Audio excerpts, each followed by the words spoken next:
this is Walter Adams, and welcome to part 2 of the calculator series. Let's actually do some calculating here. What we're going to do is take $100 and we're going to invest it in the bank for 3 years and see what that's worth in the future. What would $100 be worth 3 years in the future at 5% interest? We're going to use these top 5 keys right up here. These are the basic time value of money keys. There are some others we will eventually use, but these are the basics. N means number of periods, I means interest, PV means present value, PMT means payment, FV means future value. Now what we want to make sure we remember is that our present values and our payments are entered as negative numbers, reflecting outflows of money to receive positive money in the future. So what we do is we take that $100, I come right here and I change the sign to make it a negative, and I enter that as my present value. That is my present value today, as I'm giving up $100 for an investment to receive positive money in the future. I'm not making any interim payments in between, so my payments are 0. I'm using 5% interest. So 5 is my interest. This is for 3 years, so I have 3 for my N. Now I've entered all my data. All I have to do is click the future value button, $115.76. That's how easy it is. We put in the data and the calculator does the calculating. Now that was a future value. That was finding what the value of money today would be worth 3 years in the future. Let's hit our gold button and clear all of our data. Let's do the reverse. Let's do a present value.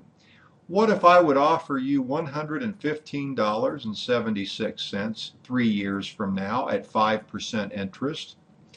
What would you pay for that today in today's present value terms?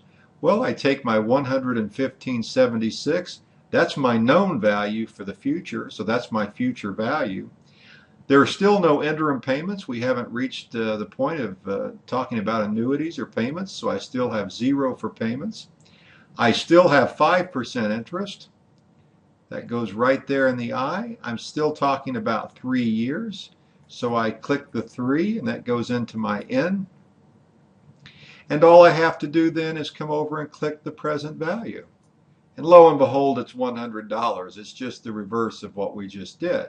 But again, these 5 buttons on your financial calculator make it that easy to do the calculations. Now let's clear all of our data out. Gold button, clear all.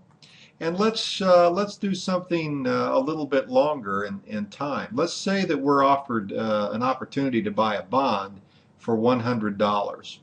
So we're going to buy a bond for $100 today. So I'm going to take 100. I'm going to change the sign right here.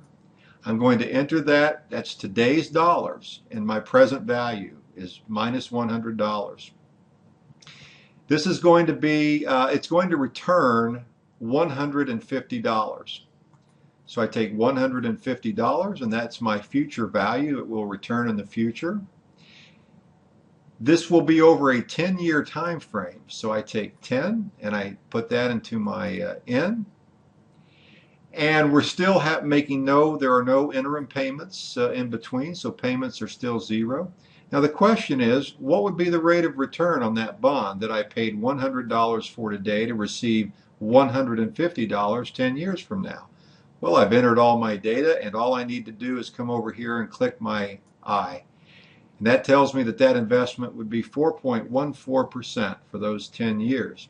And that's how easy it is. The calculator, using these 5 buttons up here, we enter the data that we have, and we press the button quite simply to receive the value of the variable that we are looking for. So if you did that successfully, congratulate yourself. You just did a couple of basic calculations in the time value of money. And we will be doing a little bit more complicated things as we go forward, but that's a great start. Look forward to seeing you in the next part as we move forward. Bye-bye.